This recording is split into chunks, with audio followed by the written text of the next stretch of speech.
বন্ধুরা, আমি ঝর্ণা ব্লগ চ্যানেলে তোমাদেরকে সবাইকে স্বাগত জানিয়ে আজকের ব্লগটি আমি স্টার্ট করছি। তো দেখো, এখন সকাল, একদম সকালই বলতে পারো, 8টা বাজছে।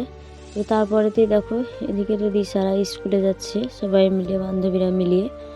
তো আজকে আমি একটা কথা শেয়ার করব বন্ধুরা। আমি তো ভিডিও দিই না, অনেক দিন পর পর আমি ভিডিও দিই। তার কারণ হচ্ছে, তোমরা তো সকলেই জানো, তোমাদেরকে বলেছিলাম যে আমার হাজব্যান্ড আগের মতো হয়ে গেছে, ভালো হয়ে গেছে, আমাকে কথা বলছে, এটাই আমি তোমাদেরকে বলছিলাম। তো এতটা এখন আমার দুঃখ লাগছে কি বলবো। তো কিছু কিছু মানুষের সহ্য হলো না, আমার আর আমার বরের সঙ্গে মিল দেখে কিছু মানুষের সহ্য হলো না, মানে আমার বরের বাবা আর মার, ওদের সহ্য হলো না, জানো তো বন্ধুরা। তো যখন 2 মাস থেকে আমার, মানে 2 মাস থেকে আমার বরের সঙ্গে আমার মিল হয়েছিল খুব ভালোই। তো 5 বছর পর মিল হচ্ছে, তার মানে। আর আমার শ্বশুর বলে খুব খুশি হয়েছিল। আমি আমার বরের মুখে শোনা যে ঠিকাদারি কাজ করে শ্বশুর, তো শ্বশুর লেবার মিস্ত্রিকে মানে মিষ্টিও খাইয়েছিল, এই কথাটা বলেছিল। তার আগে আমার শ্বশুর আমার সঙ্গে ব্যবহার করতো না। তো আমার বরের কাছ থেকে এই কথাটা শুনে আমি ভীষণ খুশি হয়েছিলাম, ভীষণ খুশি কি বলবো। সেই জন্য তারপর 2 মাস পর আমার বরের সঙ্গে আমার বর ভালোই বাসছিল, এতটা ভালো হয়ে গিয়েছিলো, মনে হচ্ছিলো ও আর জীবনে পাল্টাবে না, তাই মনে করেছিলাম আমি। তো তারপরে আবার মানে একটু কথা কাটাকাটিতে মানে ভেঙে, আর আমি বলছি না, তো ও আমার নাম্বারটা ব্ল্যাক লিস্ট করে দেয়। তখন ওকে আমি পাচ্ছি না দেখে 600-700 বার মনে হয় ফোনই করেছি 2 দিন ধরে, ও আমাকে ব্লক করে দিয়েছিল। তারপর আমি মনে মনে ভাবলাম যে না, আমার শ্বশুরকে একটা ফোন করা যাক, কারণ আমার শ্বশুর যখন আমাদের মিল হয় তখন ভীষণ খুশি ছিল, হয়তো ভালো হয়ে গেছে। তো সেই জন্য আমার শ্বশুরকে আমি বলেছিলাম যে ভয়, যে প্রথমে বলেছিলাম যে আপনার ছেলেরা অমুক তমুক বলেছিলাম। তারপরে আমার শ্বশুরকে ফোন করেছিলাম, ফোনটা করে আমি বললাম, দেখেন আপনার ছেলে ব্ল্যাক লিস্ট করে দিচ্ছে বারে। তো সেখানে যদি ভালো শ্বশুর হতো তো কি বলতো বলো তো, বলতো যে ব্ল্যাক লিস্ট করেছে। আমি ভেবেছি হয়তো শ্বশুর ভালো হয়ে গেছে। ও মা, শ্বশুরের মনে যে এতটা হিংসা ভরা আছে, আমার সঙ্গে মিল হয়ে গেছে বলে সব টাকা পয়সা হয়তো আমাকে দিচ্ছে, ওটাই ভাবছে। সেই জন্য আর তো পাবে না, হয়তো আমার শ্বশুর ভাবছে যে টাকা পয়সা এখানে তো ছেলের কাছে থাকছিল টাকা পয়সা, তখন আমার দরকার হয়েছিল, টুক করে নিয়ে নিতাম। এখন যদি বউয়ের সঙ্গে মিল হয়ে যায় তাহলে তার হয়তো দিবে না আমার ছেলে, তখন তো থাকবে না, বউকে তার দিয়ে দেবে।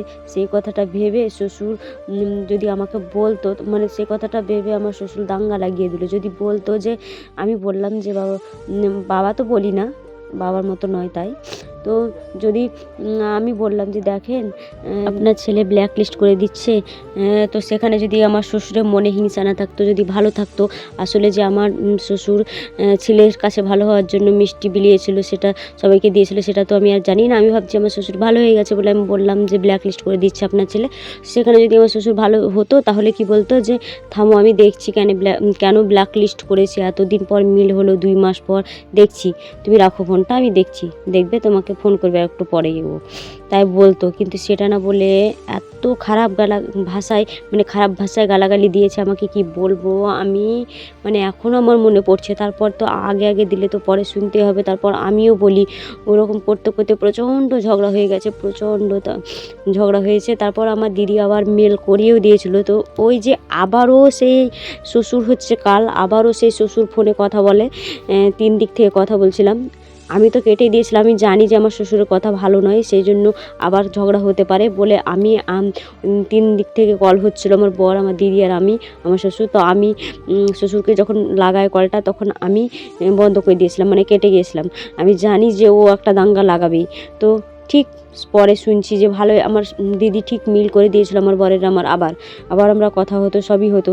আবার ওই কাল শ্বশুর এসে আবার দাঙ্গাটা বাড়িয়ে দিল। তারপর মানে আমার শ্বশুর সব সময় চায় যে ওর ছেলে যেন ওর কাছে থাকে, আমার বউর সঙ্গে মিল হয়ে গেলে বাড়ি যাবে, আমি টাকা পয়সা, আমার কাজ হবে না, মানে ও তো ঠিকাদারি করে, তো অর্ধেক কাজ ওর বড় ছেলেই করে দেয়, মানে আমার হাজব্যান্ড।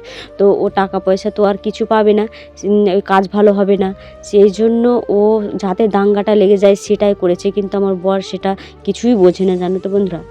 তো আমি বলি আমার মতো হাজবেন্ড যেন কারো না হয়।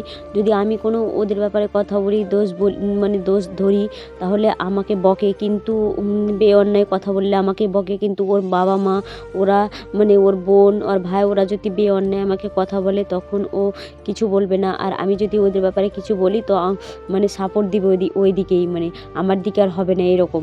তো আমি বলি যে সবার মানে আমার মতো কারোর স্বামী যেন না হয় এরকম। তো আবার আমাদের ঝগড়া হয়ে গেছে, কি বলবো, আমার বর একদমই ভালো হয়ে গেছিলো ও।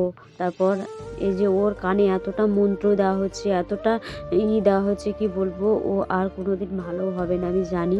কারণ ওই দুটো মানুষ থাকলে আমার জীবনে কোনো দিন সুখ আসবে না, কোনো দিন সুখ আসবে না। আমি যখন বাড়িতে থাকতাম তখন আমাকে অত্যাচার করে থাকতে দিল না, ভগবান সঙ্গে সঙ্গে দেখিয়ে দিল, ওদেরকেও থাকতে দিল না কাউকে। বাড়িতে বাড়ি ধ্বংস হয়ে গেল, বাড়িতে কেউ নেই। দেখো কেউ নেই। আমি যতদিন এখানে চলে এসেছি আমাকে তাড়ালো বলে ওরাও সংসার করতে পারলো না। মানে ভগবান এতটা ওদেরকে দেখাচ্ছে, কিন্তু ওদের মানে কোনো কিছুতেই ওদের মানে ওরা হার মানছে না যে আমাদের কষ্ট হচ্ছে, এটা হচ্ছে, যে এর জন্য হচ্ছে, কিছুই বুঝছে না। আর আমার হাজব্যান্ড তো একদমই বুঝছে না যে আমি নিজের আখের গোছাবো, আমি আলাদা, আমার একটা ফ্যামিলি হয়েছে, আমার বাচ্চা হয়েছে, ও কিছুই বোঝে না। ওর মা বাবা যেটা বলবে সেটাই। তাহলে তোমরা কমেন্টে জানাবে যে এরকম বর যার হয় তাকে কি মানে তার বাবা মা কি বশ করে রাখে, না তোমার নিজের ইচ্ছাতে করে? আমাকে তো মনে হচ্ছে একদম বশ করে রেখেছে, তা না হলে ওরকম করতে পারে? ওকে মানে সবাই মিলে ফুসমন্তর দিচ্ছে সব সময়, জানো তো। আমি এতটা কষ্ট পাচ্ছি, কি বলবো, এতটা কষ্ট পাচ্ছি। কিন্তু বলে না যে ভগবানের মার ধীরে ধীরে, আর মানুষের মার তড়িঘড়ি, কিন্তু একদিন ঠিক ফল পাবে, এই ফল হবে একদিন। আমি শুধু ওপরওয়ালাকে দেখে বলি যে ভগবান, আমি যেরকম কষ্ট পাচ্ছি, আর 9টা বছর বিয়ে হওয়া হলো সুখ পাই না, সেরকম যেন আমি শুধু ভগবানকে দেখিয়ে রাখছি, আর কাউকে আমি দেখাবো না। আমার জীবনে এতটা কষ্ট, 9টা বছর ধরে আমি সংসার করতে পাইনি ওই কাল শ্বশুরের জন্যে। সব কিছু আমার ওই শ্বশুর করেছে, শাশুড়ি করেছে। ভগবান ওদেরকে এত ফল দেখাচ্ছে, বাড়িঘর দেওয়ার ভগবান দিচ্ছে না, এত কাজ করছে, এত কাজ করছে, শুধু ভগবান ওদের হাতে টাকাগুলো দিচ্ছে না, কোম্পানি থেকে পায় না। তার কারণ হচ্ছে আমাদেরকে দেখে না বলে ভগবান এতটা শাস্তি দিচ্ছে, ওদেরকে বুঝিয়ে দিচ্ছে, তাও মানে বুঝতে পারছে না আর কি। মানে আমাদেরকে কোনো দিন 5 বছর এখানে আছি, কোনো দিন একটা টাকাও অবধি দেয়নি। আর ওদিকে কাজ প্রচুর করে, 12 মাস কাজ। কিন্তু দেখো ভগবান নেই বলে সবাই তো, কিন্তু ভগবান ঠিকই আছে। যে কাজগুলো ওরা করে কোম্পানি থেকে 5 লাখ, 3 লাখ, 4 লাখ, 1 টাকাও ওরা পায় না, তাহলে ভগবান নেই বলো তো? কিন্তু তবুও ওরা হার মানবে না, ওরা তাও বুঝছে না যে আমরা বাড়িও নেই আমাদের, আমরা বাড়ি ঘর দিয়েও থাকতে পাচ্ছি না, এরকম কোনো কিছুটাই ভাবে না। আর আমি অতটা ঝামেলা হচ্ছে, অতটাই হচ্ছে, তাও আমাকে মনে হয় যে একটা যদি আমার বর ফোন করে কিংবা কথা বলে আমি কথা বলবো, এটাই আমি ভাবি, জানো তো। আমার জীবনে এতটা কষ্ট, সবই তোমাদেরকে শোনালাম, তোমরা শুনলে। তো বন্ধুরা, ওর জন্য আর আমি ভাববো না, কোনো দিনই ভাববো না। আমরা মা মেয়েতে, আর আমি তো নিজের পায়ে দাঁড়ানোর চেষ্টা করব, এবার ওর জন্য আর আমি ভাববো না। ভেবে কি লাভ না, যে আমাদের জন্য ভাবে না তার জন্য ভেবে লাভ কি? নিজের পায়ে দাঁড়াবো, থাকবো, কী করবো? কিছু তো করার নেই না। নিজের বর যদি না ভালো হয়, এরকমই হয় কপালে। আর একটা কথা তোমাদেরকে আমি আগেও বলতাম, এখনও বলছি, আমি কোনোদিন বিয়ে টিয়ে ওইসব করবো না।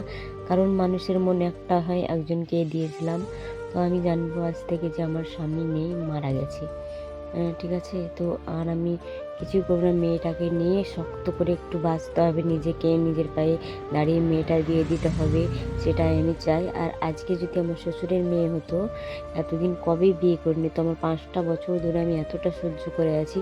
ভগবান এই ফল ওদেরকে একদিন দেবেই। আমি যদি বেঁচে থাকি তো আমি দেখতে পাবো দূর থেকে। আমি এখন নিজের পায়ে চেষ্টা করব। আমি আমার ইউটিউব চ্যানেলটাকে আমি একটু শক্ত করে ধরে থাকবো। তোমরা আমাকে একটু সাপোর্ট করো, আমার মেয়েকেও সাপোর্ট করো। আমি ভাবছি এবার থেকে মেয়ে 2টো করে রিলস বানাবে, তোমরা দেখবে অবশ্যই।